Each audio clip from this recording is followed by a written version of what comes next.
తిరుగుతారు, ఇంకా తిరుగుతున్నారు ఇప్పటికే. సార్ బీఆర్ఎస్ నేతలపై కవిత తిరుగుబాటు, బీసీ రిజర్వేషన్కి సంబంధించి ఆర్డినెన్స్కు ఆవిడ కితాబ్ ఇవ్వడం, బీఆర్ఎస్ నా దారికి రావాల్సిందే అంటూ కవిత చేసిన కామెంట్లు చాలా వైరల్ అవుతున్నాయి.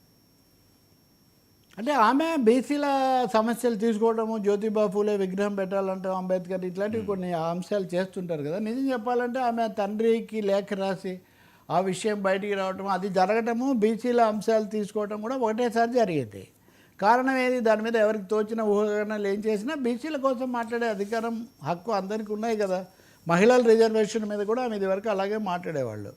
మొన్న రేవంత్ రెడ్డి ప్రభుత్వం బీసీలకు 44% స్థానిక సంస్థలో రిజర్వేషన్ కల్పిస్తూ కేంద్రం ఇప్పటికిప్పుడు చట్టానికి ఒప్పుకోదు కాబట్టి ఆర్డినెన్స్ జారీ చేస్తామన్నారు. ఆర్డినెన్స్ నిలబడుతుందా లేదా వేరే విషయం, కానీ దాన్ని వ్యతిరేకించాల్సిన అవసరం ఏముంది? అంతకుముందు చేసినటువంటి సర్వే సరైంది కాదు, అంతకంటే ఎక్కువ మంది ఉన్నారు, అంతకంటే ఎక్కువ మంది ఉండి ఇది వస్తే మంచిదే కదా. కాబట్టి కవిత చాలా ధైర్యంగానే ఈ ప్రకటన చేశారని అనుకోవాలి. ఇప్పటివరకు ఏమన్నా కొంచెం అస్పష్టత ఉంటే, ఎందుకంటే ఈ ప్రకటనలో ఆమె బీఆర్ఎస్ వాళ్ళు నిర్ణయించుకోవాలి, బీఆర్ఎస్ పార్టీ విఘ్నత చూపించాలి అంటే బీఆర్ఎస్కు బయట నుంచి అంటే ఏ రవో లేకపోతే వర్మో మాట్లాడినట్టుగా ఆమె మాట్లాడుతున్నారు. బీఆర్ఎస్ నాయకులే విఘ్నత చూపించాల్సి ఉంటుంది. నాకైతే కాంగ్రెస్ ప్రభుత్వం తెచ్చిన లేదా ప్రభుత్వం తెచ్చిన ఆర్డినెన్స్ను వ్యతిరేకించాల్సిన అవసరమే కనపడలేదు, కుండా బద్దలు కొట్టి చెప్పారు.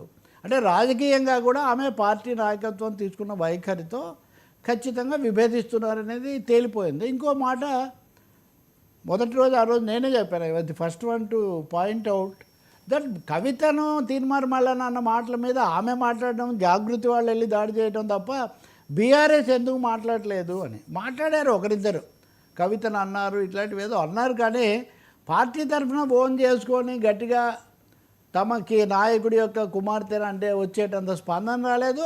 ఆ విషయం పాయింట్అవుట్ చేసిన తర్వాత కూడా రాలేదు. సో ఇప్పుడు ఆమె అది కూడా చెప్పారు, నా మీద దాడి చేస్తే ఏ ఒక్కరు కూడా మాట్లాడలేదు, నేను అది వాళ్ళ విఘ్నతగా వదిలేస్తున్నానండి. So the cat is out అంటారు చూడండి. ఇప్పుడు పూర్తిగా విషయం బహిర్గతం అయిపోయింది. ఆమె బీఆర్ఎస్ నాయకత్వం యొక్క రాజకీయ విధానంతో, అంతకుముందు కూడా అదే కదా, బీజేపీకి దగ్గరగా వెళ్ళటం సరిగ్గా లేదు అన్న మాట ఆమె చెప్పారు. ఈ మూడు నెలలు కూడా రాజకీయ అంశాలే. కాబట్టి కవిత ఇంత బహిరంగంగా రావటం అంటే, ఒకటి వాళ్ళు నిశ్శబ్దంగా ఉంటే తాను కూడా నిశ్శబ్దంగా ఉంటే, ఇక్కడ ఒక ప్రశ్న ఉంది. వాళ్ళు మాట్లాడలేదు, తను కూడా మాట్లాడకపోతే ఇద్దరు కుమ్మక్కైతే నాటకం ఆడుతున్నారు అనే ఒక అభిప్రాయం ప్రజల్లో కలుగుతుంది, కలిగిస్తూ ఉన్నారు. ఇదంతా ఫ్యామిలీ డ్రామా అని అంటూ ఉంటారు. కాబట్టి దాన్ని ఛేదించడానికి కూడా ఆమె నేను వాళ్ళతో లేను అని బలంగా ఆమె చెప్పాలనుకున్నట్టుగా ఉన్నారు.